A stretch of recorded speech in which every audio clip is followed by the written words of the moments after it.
Hola, hola, muy buenas noches a todos, señoras y señores, bienvenidos. En ustedes la representación de los más de 10 millones de dominicanos que están pendientes en sus hogares de lo que pasará esta noche. Y gracias por estar en sintonía. ¿Les parece si arrancamos de una vez? Sí, ¿verdad?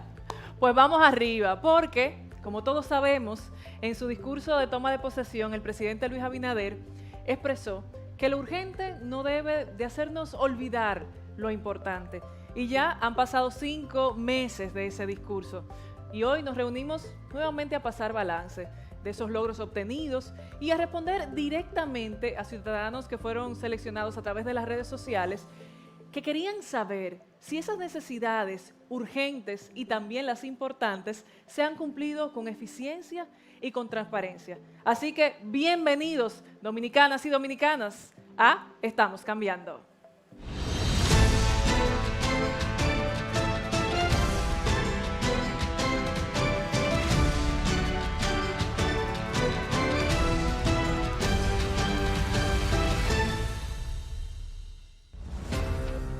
El presidente Luis Abinader se comprometió con todo el pueblo dominicano en trabajar eficientemente para lograr una mayor inversión en salud, educación, seguridad, turismo, medio ambiente, justicia, industria, agricultura, programas de protección social y en cada uno de los aspectos cuyo objetivo es lograr el bienestar de todos, trabajando en el presente y construyendo un mejor futuro. El presidente que prometió un cambio lo está haciendo gracias al manejo proactivo de las recaudaciones, la reactivación económica y el mejor uso del gasto público. A 5 meses de iniciado este proceso de cambio y transformación, los ciudadanos preguntan a un presidente que escucha y actúa.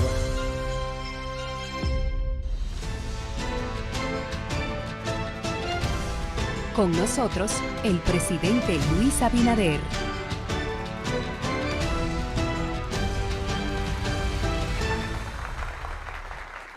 Bueno, muchas gracias. Me quito la mascarilla por el distanciamiento que tenemos. Quiero agradecerlo a todos ustedes su presencia aquí.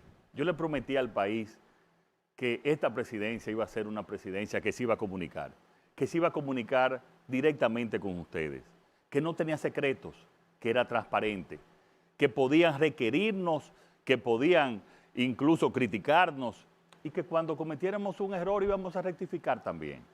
Y por eso aprovecho en estos 5 meses, 5 meses que a veces parecen mucho y otras veces me parecen poco, pero en estos 5 meses aprovecho para volver a responder como tengo que hacerlo y como es mi compromiso en este gobierno que se tiene que caracterizar por la transparencia, por la eficiencia, por escuchar a los ciudadanos y por solucionar los problemas de estos. Así que gracias por su presencia y vamos a empezar con la primera pregunta.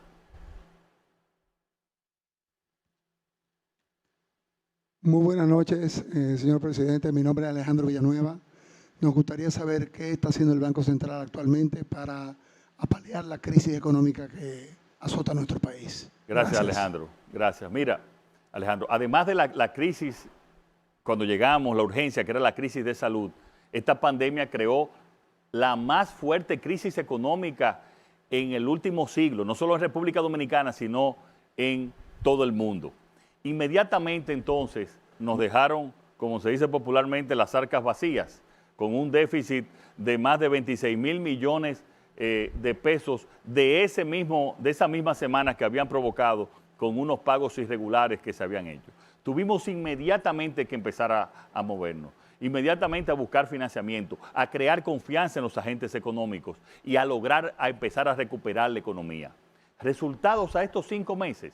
Hoy tenemos los niveles de reservas del Banco Central más altos que nunca, o sea, más altos que aún en los momentos en que había un crecimiento económico sin crisis, de 10.700 millones de dólares, lo que lleva una total estabilidad de la tasa del dólar y consecuentemente de la inflación.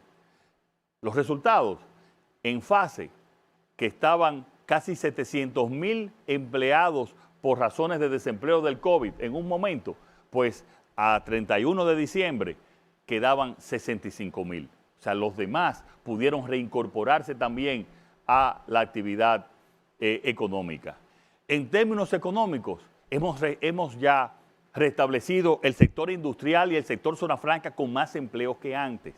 Hemos también recuperado el sector agrícola, entregándole tasa cero para las nuevas siembras.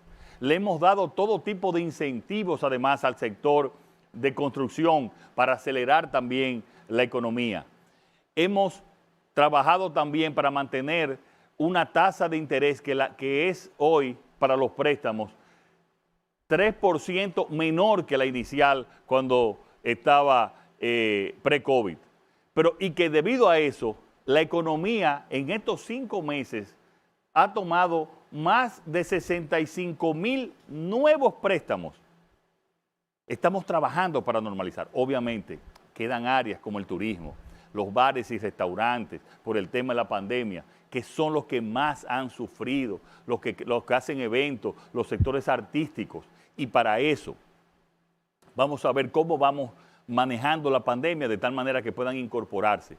Pero imagínense, Alejandro, que aún en estos momentos de crisis, en octubre, noviembre y diciembre, recaudamos más que el año pasado. Ese es un índice sin discusión de que la economía se está recuperando y que por eso tenemos un déficit menor que el proyectado. Y que al tener un déficit menor que el proyectado, el financiamiento que estamos tomando para este año es también con una tasa de interés menor que en los momentos pre-COVID, lo cual es verdaderamente una hazaña.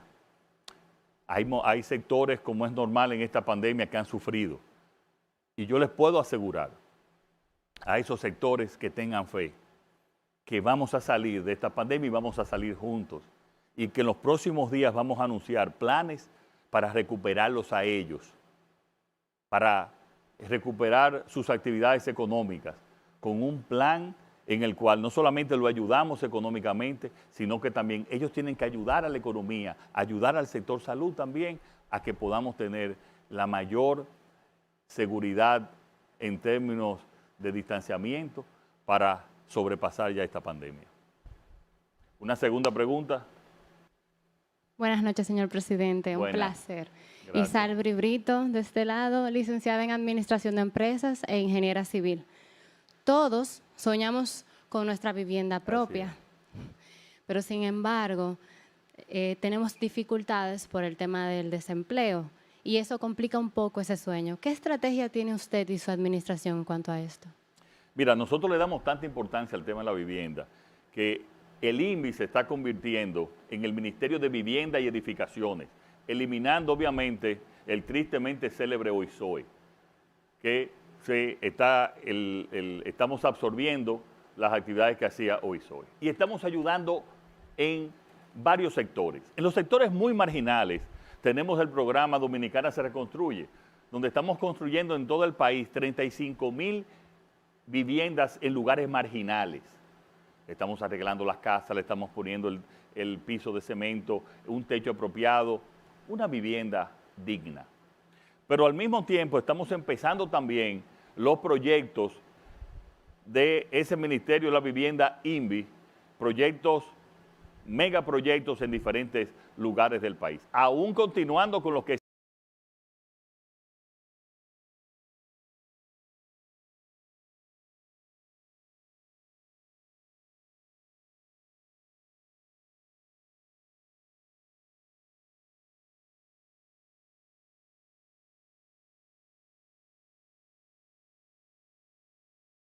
acceder a una vivienda de 800,000 pesos apenas pagando 3,600 pesos mensuales. Y ahí va subiendo entonces cada uno de, si quiere una vivienda de 1,600,000, bueno, tienes que pagar algo más. Pero va a haber cada familia, porque nosotros sabemos lo que es importante. Las mujeres y las familias se completan, se unen, se regocijan cuando tienen su vivienda propia. Y este gobierno los va a ayudar a todos, a todas, a tener su vivienda propia. ¿Otra pregunta? Buenas noches, excelentísimo señor presidente. Mi inquietud es la siguiente. En la creación de empleos, el país debe ser competitivo. ¿Qué tanto hemos cambiado en eso? Miren, nosotros hemos atendido la urgencia del momento, pero también todo lo importante que tiene décadas que no se había atendido. Y uno de ellos es la competitividad. Y quizás cuando vemos la competitividad, lo vemos como una palabra un poco sofisticada que pertenece a los economistas, a los empresarios. No. Mientras más competitivo es un país, más produce y más produce de manera competitiva, de tal manera que los trabajadores ganan más dinero y tienen más trabajo. Por lo tanto, nosotros hemos trabajado con el Consejo Nacional de Competitividad, formado por sectores principalmente por empresarios del sector privado y sectores sociales, para hacer de este país competitivo. Y principalmente desde el gobierno. ¿Y qué significa eso? Ser competitivo. Muchas veces para tú hacer un pequeño proyecto en una pequeña o mediana empresa, tú tienes que conseguir 7 permisos del gobierno, el del ayuntamiento, el de obra pública, el de industria y comercio. Esto es un país lleno de regulaciones, pero sin embargo, la regulación real es muy pobre. Entonces vamos a disminuir esos 7 permisos que quizás tú necesitas, lo vamos a llevar a 3 o quizás a 4, lo cual va a reducir los plazos que para tú poder hacer un apartamento, construir un proyecto de apartamento, en vez de durar año y medio, lo puedas hacer en 4 meses. Y por eso viene el programa Burocracia Cero, Gobierno Eficiente, y obviamente reduciendo también la corrupción. Pero con el tema de la educación, este gobierno tiene planificado la mitad de los liceos convertirlos en politécnicos. Y estamos llevando también mucho más educación técnica, estamos fortaleciendo también la educación superior.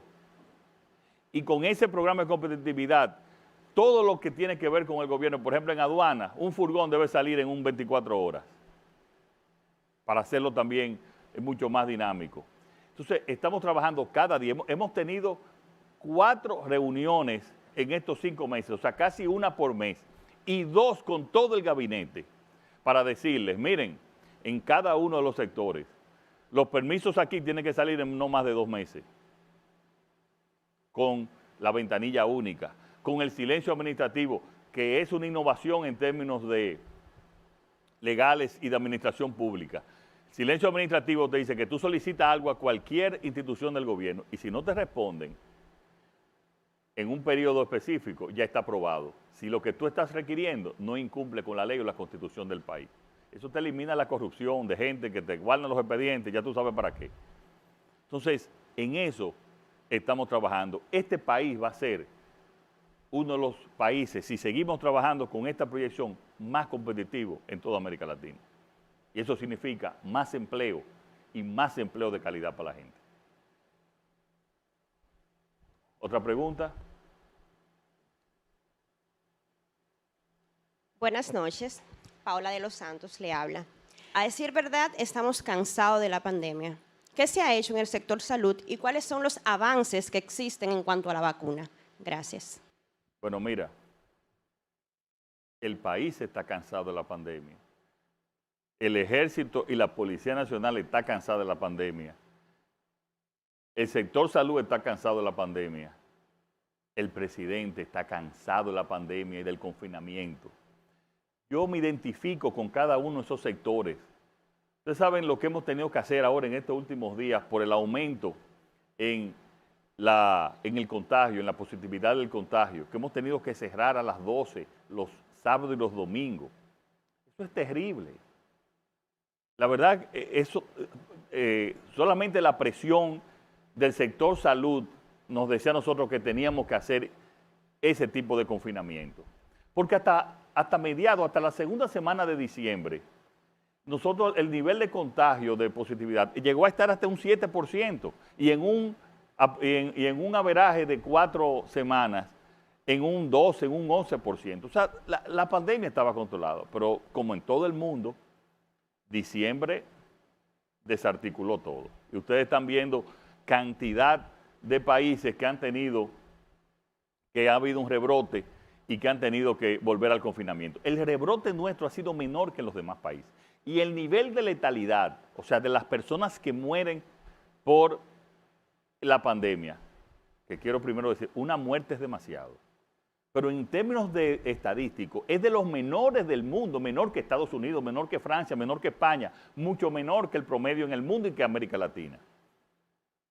Entonces, nosotros lo que tenemos ya en los próximos días es que hacer un gran pacto nacional y ver cómo vamos a ir abriendo, pero abriendo también cada quien con el control, con el distanciamiento.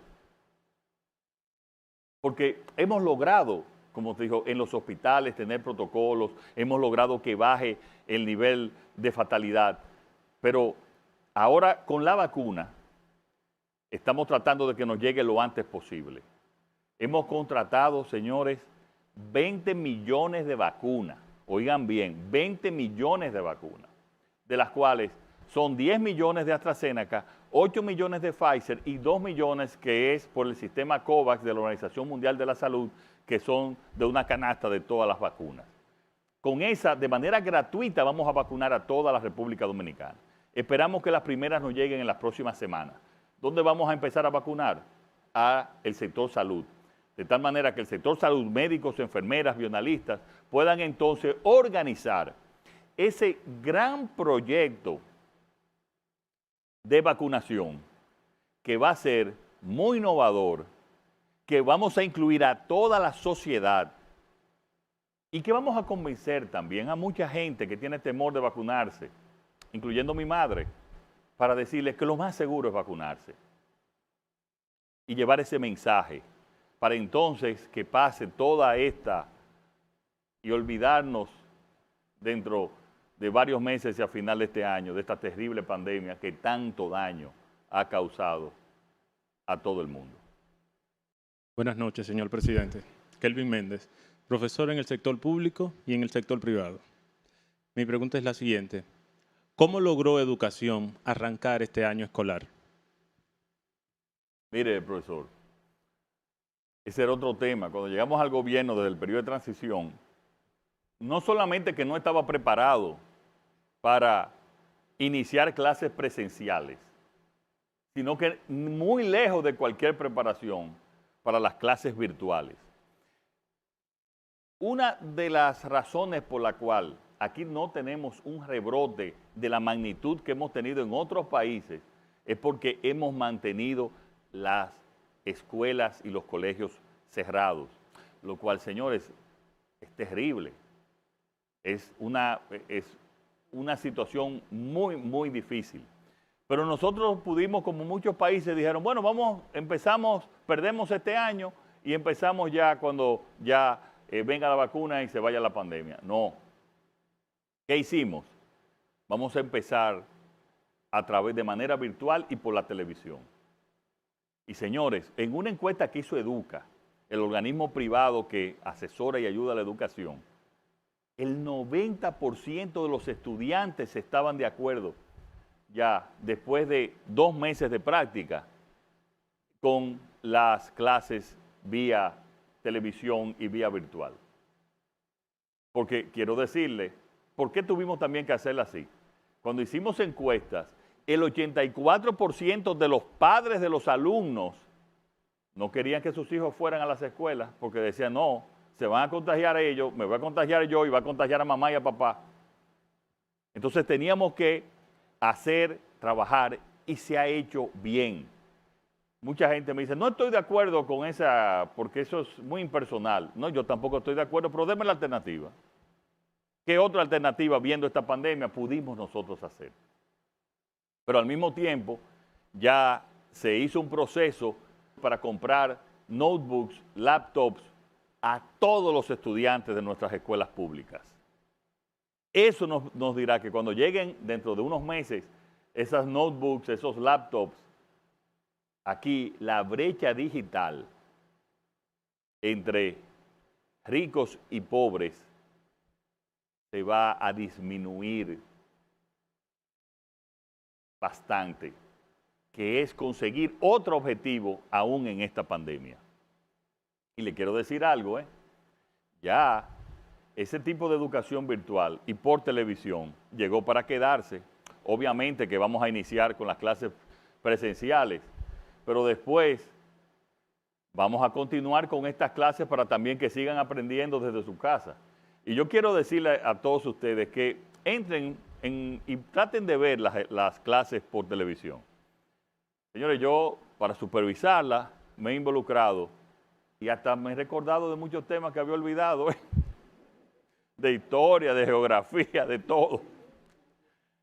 Me he educado, quiero decirle. Aprovecho en las noches bien tarde y veo, déjame ver cómo está esta clase, déjame ver cómo está aquello. Y traten de verla, porque son, la verdad, agradables y es un nuevo sistema que incluso muchos otros países ya quieren imitar y nos están pidiendo asesoría.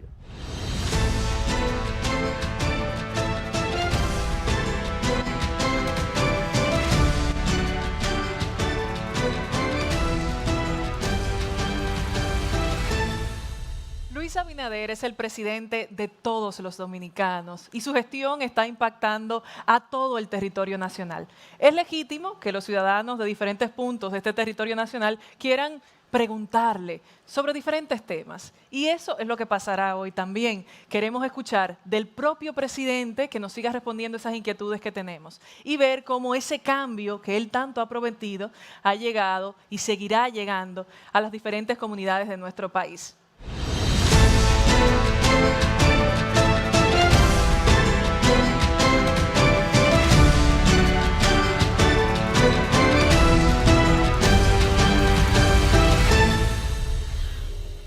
Buenas noches, señor presidente. Buenas. Mi pregunta es, Ana Mateo, ¿qué se ha hecho para facilitar la compra de medicamentos a las personas de menos recursos económicos? Gracias, señor presidente. Sí, gracias, Ana. Desde San Juan, mira, cuando nosotros llegamos al gobierno, tanto los hospitales como las farmacias del pueblo estaban en un inventario de un 55%. Ese inventario hoy es de un 92%. Hemos comprado medicina tanto para las farmacias del pueblo que puedan ser adquiridas a los mejores precios, como también las medicinas de alto costo que se necesitan para atender el COVID y también otras emergencias médicas, como también para los hospitales. Hoy les puedo decir que tienen las medicinas adquiridas y también ese gran plan de vacunación que en los próximos días nosotros vamos a anunciar. Pero al mismo tiempo, Ana, cuando llevamos el seguro médico de SENASA a más de 2 millones de dominicanos que no lo tenían, esa parte del seguro también implica de que parte de las medicinas pueden ser compradas a través del seguro. O sea que hemos tratado de que no falten medicinas en esta pandemia a través de los mecanismos que tiene el gobierno, la farmacia del pueblo, los hospitales, las medicinas de alto costo para atender también parte de las que se están utilizando para el COVID, así como también las medicinas especializadas para otros problemas de salud. Es una preocupación nuestra de que hayan las medicinas necesarias para atender el COVID y también para los otros problemas de salud.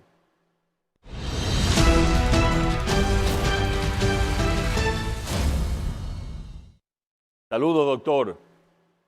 Hey, muy buenas noches, señor presidente. Un saludo muy afectuoso desde aquí, desde su ciudad preferida, de Puerto Plata.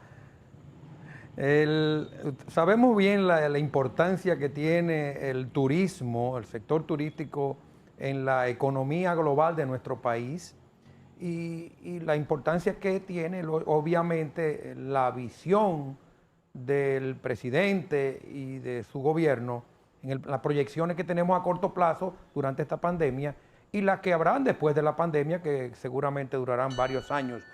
¿Qué usted nos puede decir sobre esto? Mira, José Natalio, qué bueno, tú has participado con nosotros en muchos de los planes que hemos hecho. Planes que hay que separarlo en el caso de Puerto Plata, porque obviamente todo el sector turístico está afectado por la pandemia en República Dominicana y en el mundo. Pero en Puerto Plata habían problemas en el sector turístico mucho antes de la pandemia. Y solamente adelantando a eso de Puerto Plata, el año pasado, aún sin pandemia, llegaron a Puerto Plata el 35% de los turistas que habían llegado 12 años antes.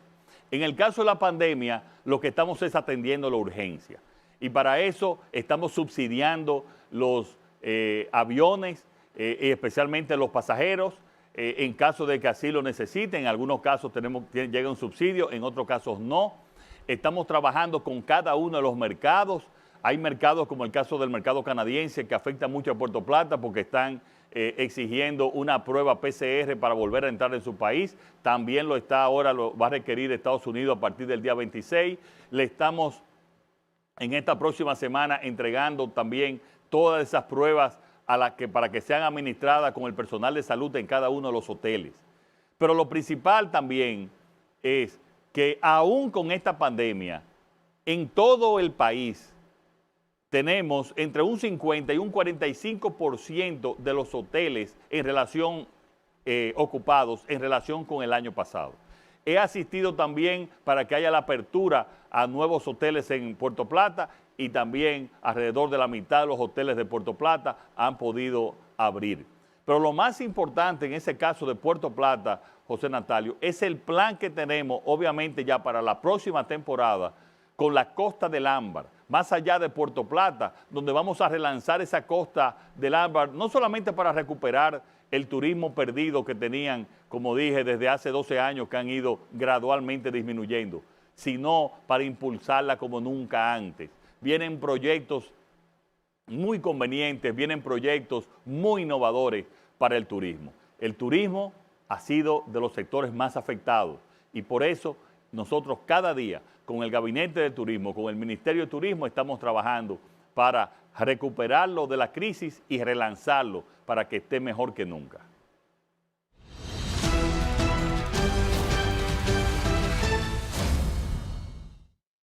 Buenas. Presidente, los ciudadanos de Santiago y todo el país quisieran saber qué se ha hecho para la recuperación de la inversión y la actividad industrial en nuestro país. Miren, en apenas 5 meses nosotros hicimos la mesa de la industrialización, con una serie de incentivos a través de Proindustria, que ese sector industrial estaba requiriendo desde hace mucho tiempo. Se ha recuperado en lo que es la parte industrial de zonas francas y de las industrias mismo en todo el país. Y lo dicen los empleos. Los empleos que han crecido en el país es básicamente en el sector industrial, ya sea el industrial nacional y el industrial también de zonas francas, apoyándolo, donde hemos mandado a construir más naves en las zonas francas para poder tener más empleo, que es el objetivo de este gobierno. Por lo tanto, también todas esas políticas de industrialización están coordinadas entre el Ministerio de Industria y Comercio y también cada una de las asociaciones. Hemos firmado 2 grandes acuerdos y se está trabajando en ese sentido, aún en el medio de esta pandemia. Y en el caso también de Santiago, y aprovecho para decirlo, pues estamos trabajando conjuntamente con Compromiso Santiago. Compromiso Santiago tiene todas las asociaciones de Santiago, tanto públicas como privadas, para nosotros transformar el centro histórico de Santiago. Ya hemos asignado recursos para entonces ir diseñando, trabajando y mejorar el centro histórico de Santiago. Ese mismo plan lo estamos haciendo también en el centro de la ciudad de San Francisco de Macorís y también en el caso de la capital con un financiamiento del BID y algunos recursos que está poniendo el gobierno para la zona colonial. Quería además añadir eso. Muchas gracias por tu pregunta.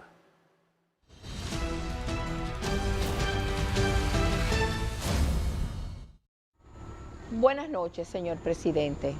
Soy Isis Pérez de Rivera, odontóloga y emprendedora.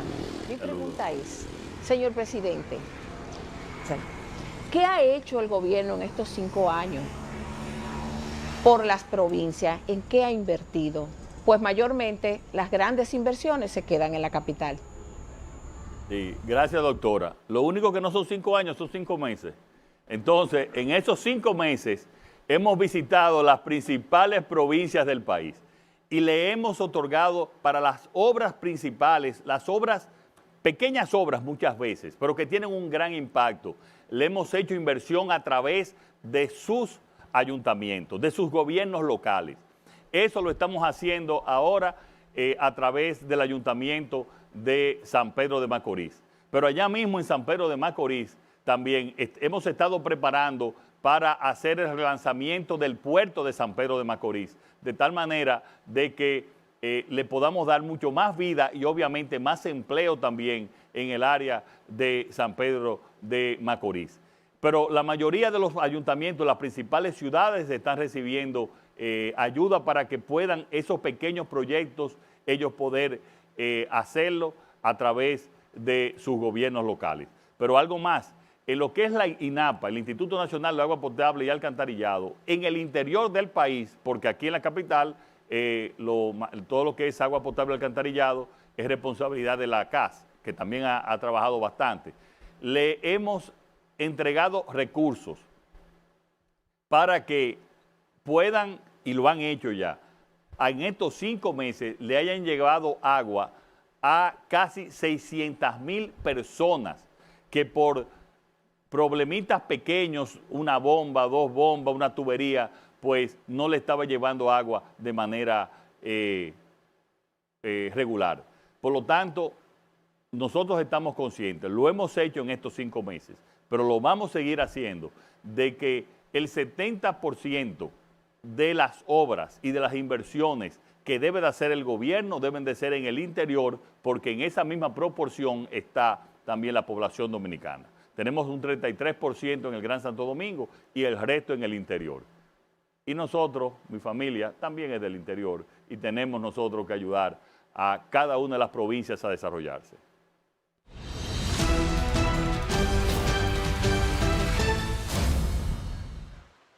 Buenas noches, señor presidente. Alberto Álvarez desde Santo Domingo Este. Buenas. Señor presidente, existe un temor a que se genere una pérdida grande de empleos.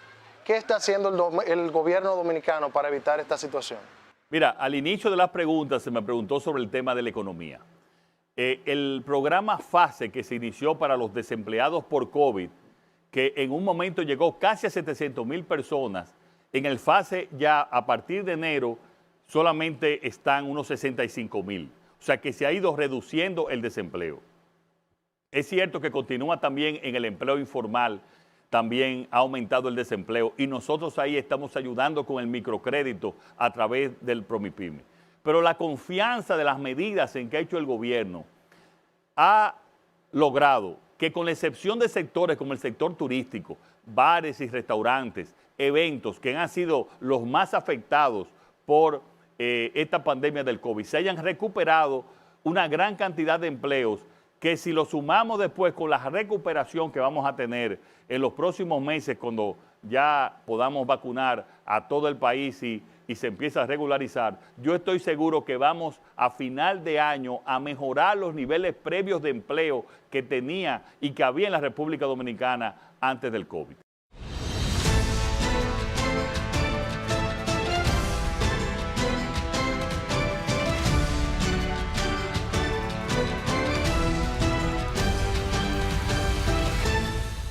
Gobierno que llegue a cada rincón del territorio nacional. Ese es el objetivo del presidente Luis Abinader.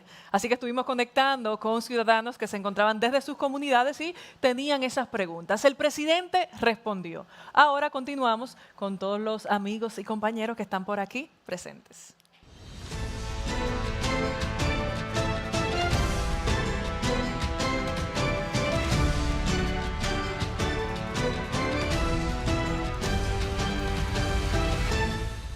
Bueno, muy contento de seguir compartiendo con ustedes y también con todos los que nos están escuchando y viendo fuera de este estudio en todo el país. La siguiente pregunta. Buenas noches. Señor presidente, ¿usted me puede decir cuáles son las ayudas del gobierno directamente para los más necesitados? Gracias. Las ayudas sociales. Miren, cuando llegamos al gobierno, yo me enteré unos días antes que nos habían dejado 100,000 millones de pesos, anunciaron, para seguir las ayudas hasta diciembre. Sucede que no solamente no nos dejaron los 100,000 millones, sino que lo que hicieron fue que nos dejaron un déficit de 25,000 millones, pero que tuvimos que pagar las ayudas sociales, entiéndanse, en fase 1, fase 2 y quédate en casa, desde el 21 de julio. Entonces, eso hizo que tuviésemos realmente que apretarnos los pantalones inmediatamente buscar financiamiento y extender todas las ayudas que estaban previstas hasta finales, hasta el 31 de diciembre, como nosotros hemos anunciado. Pero más allá de las ayudas también, como había una crisis de salud, de una pandemia, nos fuimos a SENASA y con ahorros que habíamos logrado en otros lugares también, extendimos a más de 2 millones de personas adicionales el seguro SENASA, que es parte de las ayudas sociales también muy importante. Entonces ahí continuamos con todas las ayudas. Siempre dijimos, desde el punto de vista de los recursos, desde el punto de vista fiscal, no podemos, el gobierno no está en capacidad de continuar después de enero. No obstante, hicimos un esfuerzo. Y ese esfuerzo, continuamos, los que todavía estaban en fase 1, lo continuamos hasta abril. Pero también los que estaban en el programa Quédate en Casa, con un desmonte y gradualmente, lo continuamos hasta abril. Pero ¿qué va a pasar en mayo? En mayo, los que recibían eran 800,000 personas que recibían el programa de solidaridad, Comer es Primero. Pues ahora lo vamos a llevar desde mayo en el programa Supérate, lo vamos a llevar a 1 millón. O sea, 200,000 personas más. Pero también, en vez de recibir 840 pesos, van a recibir el doble, van a recibir 1,680 pesos. O sea que vamos a tener el doble de seguridad social que había cuando se inició COVID en el año pasado, cuando se inició la pandemia.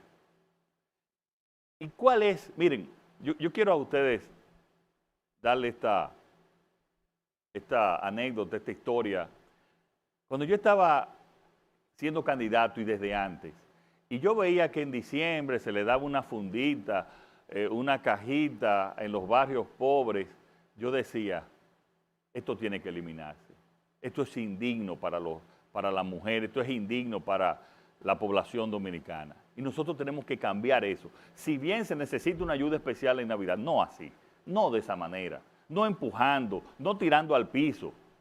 ¿Y qué hicimos? La tarjeta de 1,500 pesos.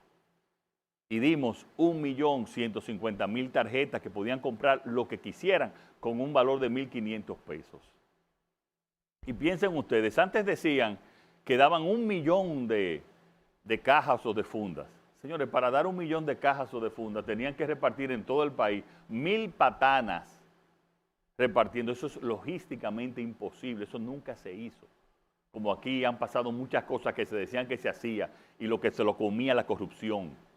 Por lo tanto, la seguridad social es fundamental y la vamos a seguir ayudando, incorporando ahora, que lo estamos anunciando también, a PromiPyme, para el que quiera además tener un pequeño negocio, darle el financiamiento para que pueda incorporar, hacer su pequeño negocio, ayudándolo en su capacidad, en el financiamiento, en la parte técnica y en la comercialización. Y vamos a sacar mucha gente de la pobreza, este gobierno. Una siguiente pregunta. Buenas noches, señor presidente. Luis Quiñones, sector energía solar. ¿Cuál es la importancia que tenemos con el intercambio de energía con Haití y cuáles son los planes para el sector nuestro, de las renovables, principalmente solar? Gracias. Bien, mira,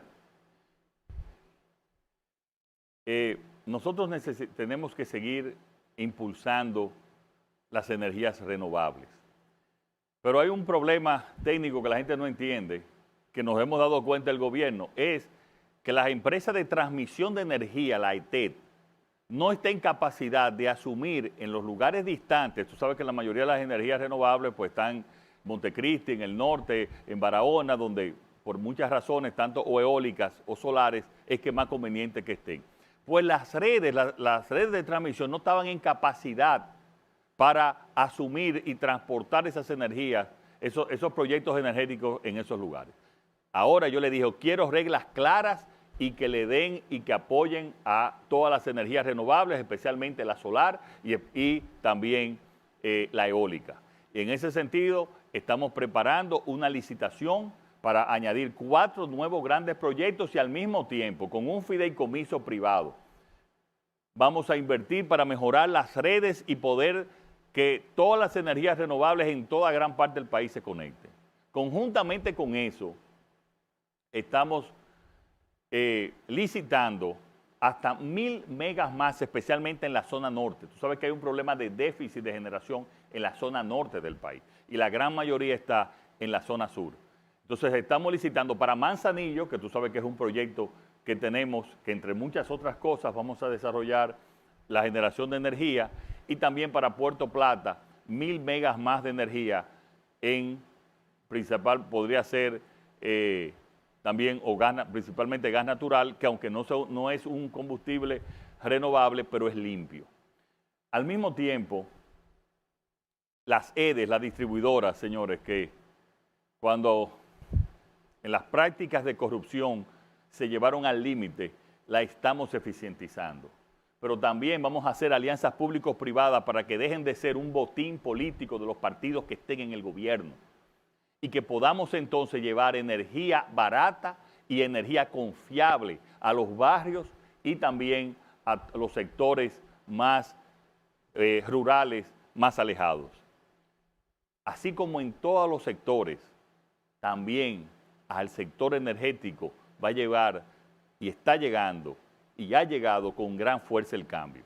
Entonces, como vamos a tener una sobregeneración y Haití necesita, nosotros vamos a estar disponibles con un fondo de compensación que van a hacer varios países para vender la energía a Haití si ellos así lo requieren.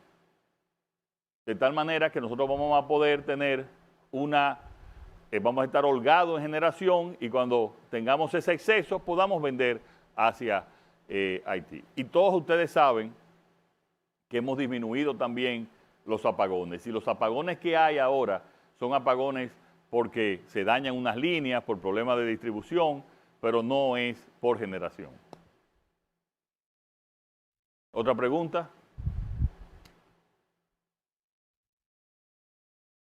Buenas noches, señor presidente. Gusto en saludarlo. Gracias. Yo soy abuela y hay una parte que me preocupa, que es el tema de seguridad. ¿Qué se está haciendo al respecto? Gracias. Mire, he repetido que llegamos al país con una crisis, la pandemia y la crisis económica. Y bueno, ya hemos dicho cómo hemos actuado en cada uno de esos sectores.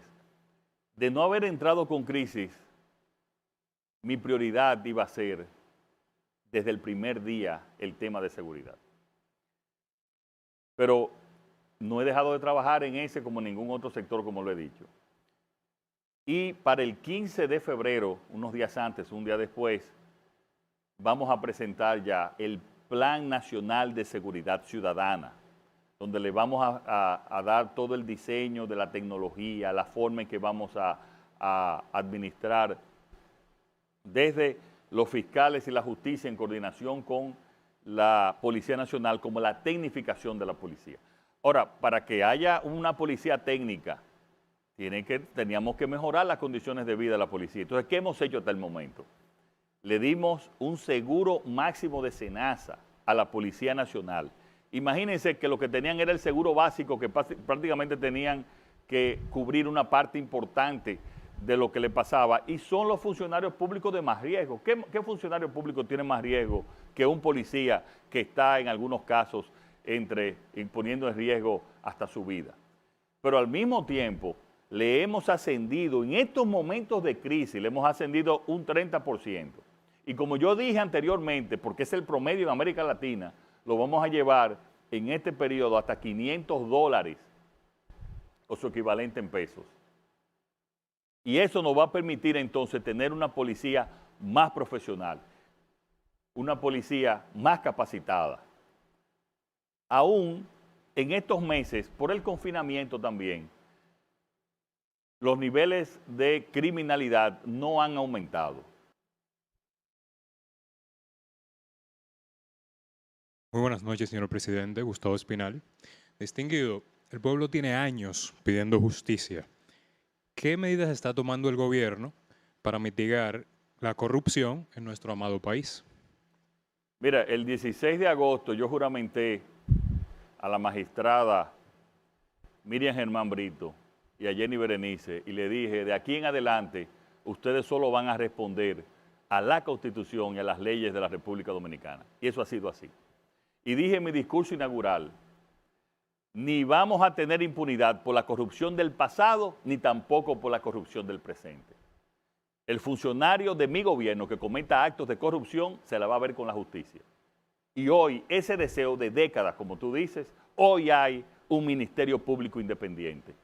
Vamos ahora a fortalecer todo el Poder Judicial también, como lo estamos haciendo en las reuniones del Consejo Nacional de la Magistratura y que es mi objetivo también por jueces honestos, serios, independientes. Hoy hemos avanzado décadas en la República Dominicana. Hoy ese Ministerio Público no responde a objetivos políticos. Hoy ese Ministerio Público no recibe órdenes del gobierno, ni mucho menos de su presidente.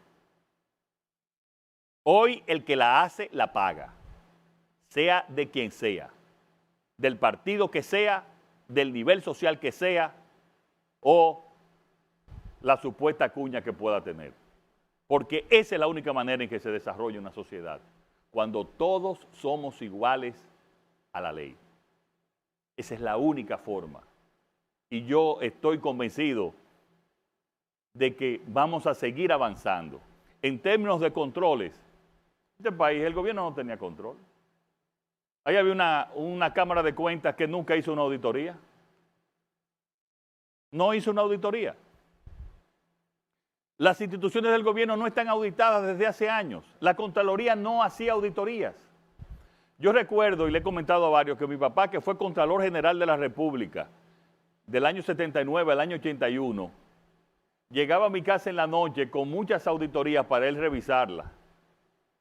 La Contraloría ahora es que está haciendo auditorías. Ahora es que le está haciendo, para ir previendo cualquier acto de corrupción.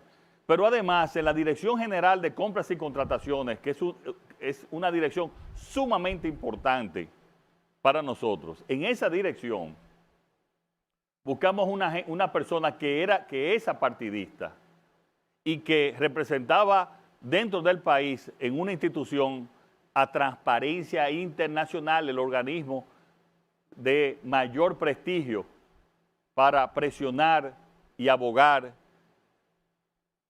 y también ayudar a la transparencia en todo el mundo. Esos son cambios dramáticos que teníamos décadas esperando y que hoy existen y que cada día vamos a ir mejorando.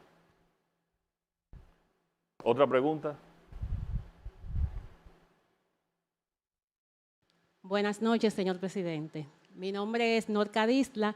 He escuchado mucho sobre la problemática haitiana y recientemente usted estuvo reunido con el presidente de este país. Me gustaría saber cómo se hará y cómo funcionará.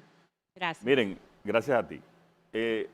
Nosotros tenemos, en términos de política exterior, que tener especial atención con países como Haití, porque es nuestro único país con frontera, y obviamente y todas las relaciones sociales y económicas que tenemos con Estados Unidos, países de la importancia mundial como es el caso de China, países donde tenemos también la mayoría de la nacionalidad de nuestra inversión extranjera, como es el caso de España, México, Canadá, Brasil. Y para eso hoy hay una política exterior para cada uno de esos países, que no la había. Era una política reactiva, hoy hay una política activa. Entonces, vamos a hablar del tema de Haití. ¿Cuáles son los problemas que tenemos con Haití? El tema de las parturientas haitianas que vienen aquí a nuestro país y que el 27% de los hospitales y las maternidades públicas están atendiendo a las parturientas haitianas en un país como el nuestro, que no tenemos tampoco dinero y mucho menos en salud pública para regalar a otro país. Entre los acuerdos, la República Dominicana va a canalizar a través de ya varios países que hemos hablado para que se construyan hospitales aportados por esos países de mayor desarrollo que nuestro país en Haití, para eliminar que tengan que venir al país a dar a luz las haitianas. ¿Cuál era el otro país? El tema que los haitianos estaban aquí indocumentados. Pero no solamente indocumentados en términos de la irregularidad migratoria en República Dominicana, sino que no tenían documento haitiano tampoco de identificación.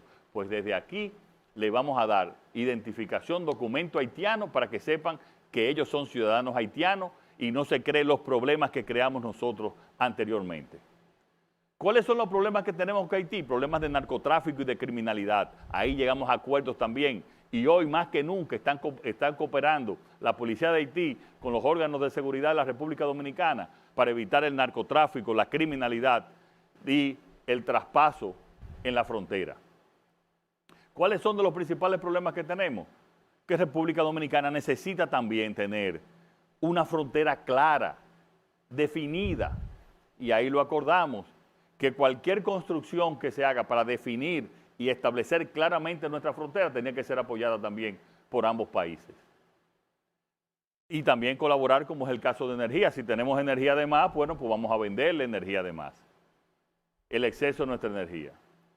Entonces, hoy, los problemas fundamentales que teníamos durante mucho tiempo en Haití, en menos de 5 meses, lo hemos ya decidido, afrontado, y ustedes van a ver cómo a partir de ahora se van a ir. Esos acuerdos que hicimos, esa declaración pública que hicimos, se van a ir efectuando. O sea, lo que teníamos por décadas que no se hacía, nosotros lo logramos en 5 meses. ¿Una pregunta? Buenas noches, señor presidente. Mi nombre es Pamela Isiano. Soy estudiante de la Universidad Autónoma de Santo Domingo. ¿Cómo puedo yo ayudar a mi país y a su gobierno? Lo puedes ayudar mucho. Lo puedes ayudar teniendo confianza en este gobierno. Teniendo confianza en la responsabilidad, el compromiso que tenemos. Hoy a los 5 meses tengo la misma energía, la misma pasión como cuando el primer día llegué a Palacio el 16 de agosto. Estoy dedicando 16 horas de trabajo al día para poder recuperar esta economía y hemos tenido muchos logros, para poder recuperar la nación ante la pandemia. Pero también ustedes han sufrido. Ha sufrido el pueblo, han sufrido los pequeños comerciantes por la pandemia, por este odioso confinamiento también que hemos tenido que imponer desgraciadamente para poder controlar el contagio. Pero nos pueden ayudar a que entiendan que estos momentos son especiales y que vamos a salir. Nos pueden ayudar también a hacerle entender a la gente de que por favor no se aglutinen, de que tengan el distanciamiento necesario. Nos pueden ayudar también con críticas, diciéndonos lo que consideran que debemos variar o cuál pueden ser sus recomendaciones en cualquier área. Nosotros siempre lo vamos a escuchar. Escuchar no es una debilidad, es una fortaleza. Es una fortaleza y más en los regímenes democráticos. Pero reitero que tengan esperanza. Que tengan esperanza porque este gobierno está trabajando en muchos proyectos que al salir de la pandemia vamos a volar más alto que nunca. Vamos a tener un país más institucional que nunca lo hemos tenido desde la creación de la República. Un país donde vamos a mejorar la seguridad ciudadana. Un país donde vamos a crear muchos empleos, empleos como los proyectos que tenemos en Pedernales, que ya lo empezamos, que estamos trabajando cada día y que va a ser un polo de desarrollo en esa zona que es la zona más pobre del país, respetando el medio ambiente y desarrollando también la hotelería y el turismo. Como el proyecto que tenemos en Manzanillo, donde vamos a crear también miles de empleos con arreglo de barcos, miles de empleos con generación de electricidad con zona franca, va a ser el puerto, lo vamos a hacer el puerto más importante de la región, pero además también creando miles de empleos en esa zona. Como vamos a relanzar el turismo más fuerte que nunca, como vamos también a relanzar las zonas francas y la industria como lo estamos haciendo, como vamos a tecnificar el sector agropecuario en el campo, como vamos a tener también una de la salud más fuertes, unos sistemas de salud más fuertes al salir de esta pandemia, no solamente ya saliendo del COVID, sino que en estos 5 meses hemos arreglado hospitales que tenían más de 7 años por concluir. El hospital de Boca Chica, el hospital de Bonao, varias unidades de atención médica en todo el país. En los próximos días estamos inaugurando también el Cabral Ibáez con 7 años de construcción, hospital regional, y el Arturo Grullón también en Santiago para mejorar la salud. Este gobierno está trabajando con honestidad, con una planificación en cada sector, atendiendo lo urgente, pero sin descuidar lo importante y empezando a planificar para desde que salgamos de la crisis podamos volar, como dije, bien alto, con entendimiento, con confianza, con responsabilidad ciudadana y con sugerencias y críticas nos pueden ayudar mucho. Muchísimas gracias a todas, a todos por estar aquí, por ayudarnos a que el pueblo entienda lo que estamos haciendo, a sus preguntas directas como nos hemos comprometido, porque este gobierno escucha, este gobierno estará siempre en contacto con la gente, este gobierno también escucha y rectifica cuando tiene que hacerlo, porque este gobierno por sobre todas las cosas tiene que ser honesto, transparente y tiene que ser eficiente. Ese es nuestro compromiso. Y hoy tenemos la misma pasión, hoy tenemos la misma dedicación, el mismo compromiso y la misma energía como el día 16 de agosto del 2020 que llegamos al Palacio Nacional. Y así será cada día. En salud, no solamente saldremos de la crisis del COVID, sino que saldremos con un sistema de salud más fuerte, porque estamos cambiando en salud y seguiremos cambiando. En el sector económico estamos cambiando, seguiremos cambiando y estaremos más fuertes, creando más empleo que nunca. En educación estamos innovando, estamos cambiando y seguiremos cambiando. Y así en todos los sectores de la economía, en todos los sectores de las políticas públicas, en todos los sectores del gobierno. Estamos cambiando y seguiremos cambiando. Muchas gracias a ustedes, muchas gracias también a los que nos preguntaron desde las provincias y muchas gracias también a los que nos escuchan y nos ven desde sus casas. Gracias a todos y acompáñenme a seguir cambiando este país. Muchas gracias.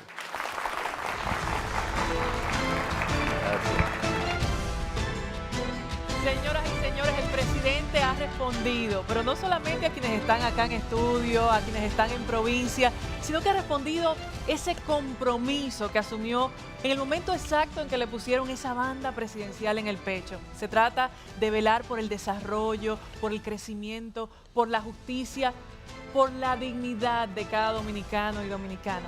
Así que, señoras y señores, el compromiso está hecho, las respuestas están puestas sobre la mesa y de esta manera concluimos este encuentro especial dándoles las gracias a todos los presentes, a quienes están en sus hogares también por la sintonía y por supuesto, el trabajo continúa. Seguimos trabajando en equipo porque definitivamente estamos cambiando. Buenas noches.